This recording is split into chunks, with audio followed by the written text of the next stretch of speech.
Okay, it's been 2 years since the release of Teenage Mutant Ninja Turtles back in August, and Nickelodeon Movies / Paramount Pictures have decided to make a sequel called Teenage Mutant Ninja Turtles Out of the Shadows. The film hit the silver screen on June 3rd, 2016. I'll just get this out of the way. The movie is largely superior to its 2014 installment, and that's the fracking truth. In my review of the 2014 film, I said you don't get to see the turtles until about 20 minutes into the movie. Luckily, Out of the Shadows rights that wrong, and you see the 4 turtles roughly 5 minutes into the film. Leonardo, Raphael, Michelangelo, and Donatello actually open for their own movie. For a lack of a better word, that's awesome.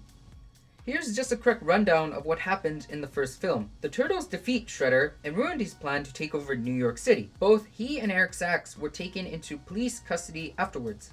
Out of the Shadows takes place 1 year after the first movie, and we learn that the Turtles made an agreement with April and Vern that Vern particularly would take credit for the Shredder's defeat, but the Turtles were the real heroes. There is no more froth and foam for me. Without giving much away, the Turtles learn of a new nefarious plan by Shredder to take over New York City, but this time around, he's got 2 new henchmen who are called Rocksteady and Bebop, along with a scientist named Baxter Stockman. Along the way, the Turtles meet a police officer named Casey Jones that helps them to stop Shredder. Believe it or not, the Turtles just won't be in New York City for this one. They're actually going to leave their hometown for this installment. There are some notable changes that are shown in Outer Shadows from the previous movie. Shredder and Karai have been recast, Shredder's armor from the first film have been altered, the Foot Clan have switched out the mercenaries with ninjas for this movie, and Eric Sachs doesn't appear or is mentioned in the film. I'm just going to further discuss Shredder's armor, the Foot Clan transition, and Eric Sachs' exclusion from the film. Very well. That's how it's going to be. To the Hashi!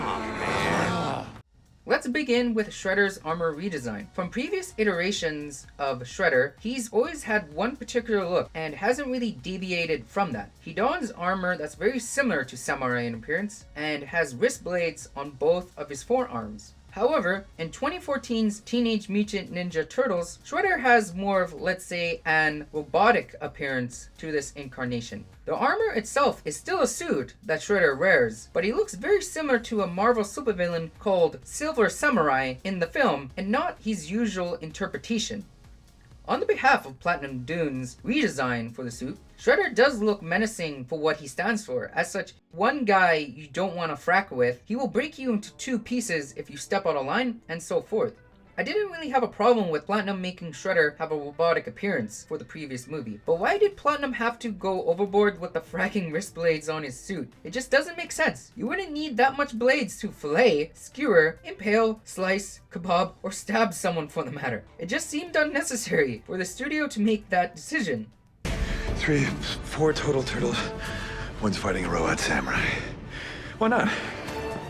On top of that, Shredder had an ability that allowed him to throw the blades and come back to him when needed. The ability that was implemented in the suit probably was magnetic in a way. Comic book character has something like that. The Marvel superhero called Captain America uses a similar ability to retrieve his vibranium shield when also needed in Age of Ultron and Civil War. I believe that the ability was added into the design of the suit to put another 3D sequence in for the film. Rather than explain what I'm talking about, I'll just show you a clip from the movie. Roll that B footage.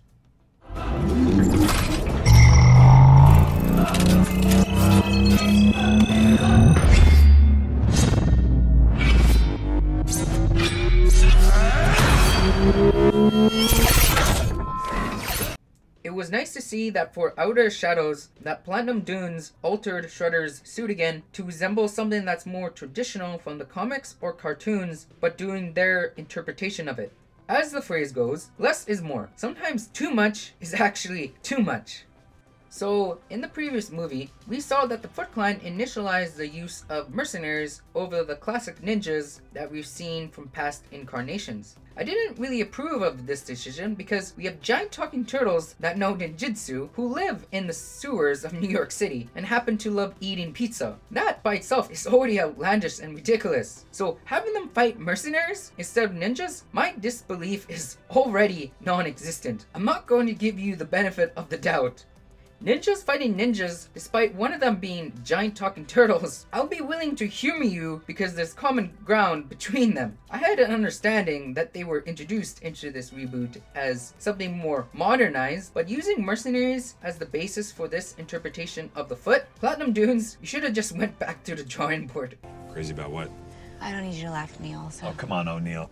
This is the Fenwick Express. It's a judgment-free zone, a cocoon of safety. Promise. I'm insulted that you would suggest otherwise. Also, it appears that the Foot might be financed through Eric Sachs as a front, but Shredder is the one that's in charge, obviously. An example of this could be shown in this particular scene. Roll the footage. Elevator's just around this corner. All right, guys, listen up. We stick to my plan, and we won't fail. Fan out in 3, 2, 1.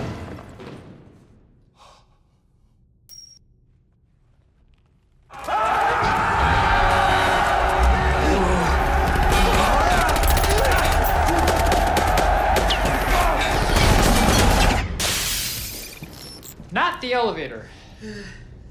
Nope. When I saw that the Foot Ninjas replaced the Foot Mercenaries from the previous movie, my suspension of disbelief was intact and Platinum had made the right decision. We did it, boys. We can go home. That's a wrap. You don't have to continue this movie anymore. We can go back to our daily lives. We'll be back for the sequel, if there is a sequel. Michael Bay, why do you have to be a producer? You've already ruined Transformers. Why do you have to ruin Turtles? During the course of production for 2014's Teenage Mutant Ninja Turtles, we learned through various interviews, script leaks, set photos, and whatnot that the character of Eric Sachs was actually going to be this version of the Shredder for Nickelodeon's / Paramount's reboot of the franchise. Of course, as soon as we heard about this change, we were like, hell no, this ain't happening. No way. You ain't doing this to Shredder. You already did this for the Mandarin in Iron Man 3 and practically Khan from Star Trek Into Darkness. You ain't doing another whitewashing. He's staying Japanese.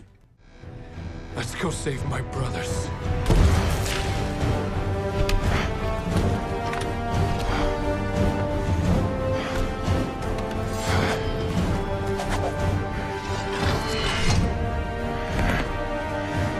We need a ride. There was much media coverage about this, and eventually Nickelodeon / Paramount announced that there was going to be reshoots done for the film. Basically, they had to backpedal on the decision for Eric Sachs being Shredder and change him into something else entirely. Personally, I didn't have a problem with Eric Sachs being in the finished movie, but his motivation was certainly lacking in the film. He was only really there to make large sums of money, or in his words, And I'm gonna be rich. Like, stupid rich.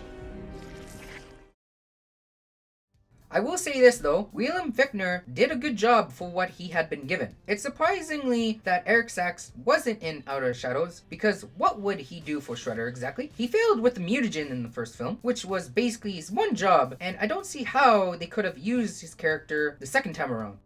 Anyways, the film didn't suffer for not including Eric Sachs, and there were more than enough characters in the movie already. So goodbye and good night, William Fichtner. You will be missed.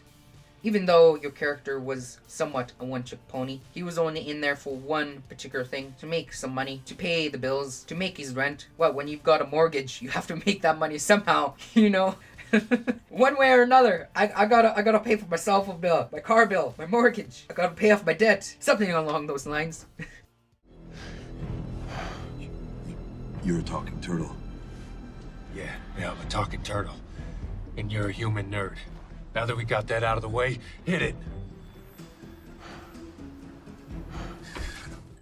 Many of the discrepancies that were present in 2014's Teenage Mutant Ninja Turtles were fixed in Out of the Shadows, and I'll humbly say that it's the Turtles movie that we wanted 2 years ago. Leonardo, Raphael, Michelangelo, and Donatello are promptly shown throughout the film. Rocksteady and Bebop make their live-action debut, and they don't disappoint. April and Vern don't overshadow the Turtles, and Casey Jones returns to the big screen to kick some shell and chew bubblegum.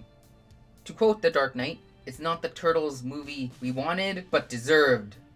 Something along that line, because nothing really tops the first 1990s movie of Teenage Mutant Ninja Turtles. Those Jim Henson costumes were awesome because they were actually working, and it took how many people to actually operate them and make the suits practical, look like they were actually living and breathing turtles. That man outdid himself.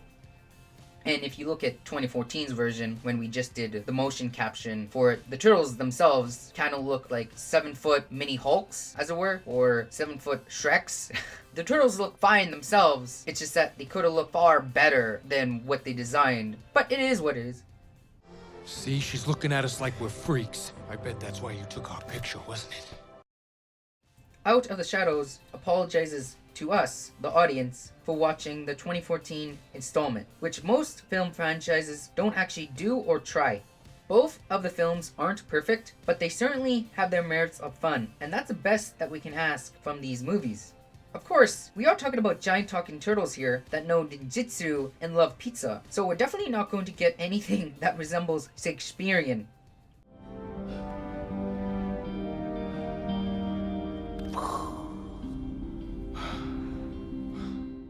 The film is definitely worth a viewing if you're a Turtles fan, or would want to see if Nickelodeon/Paramount can do the Turtles right this time around.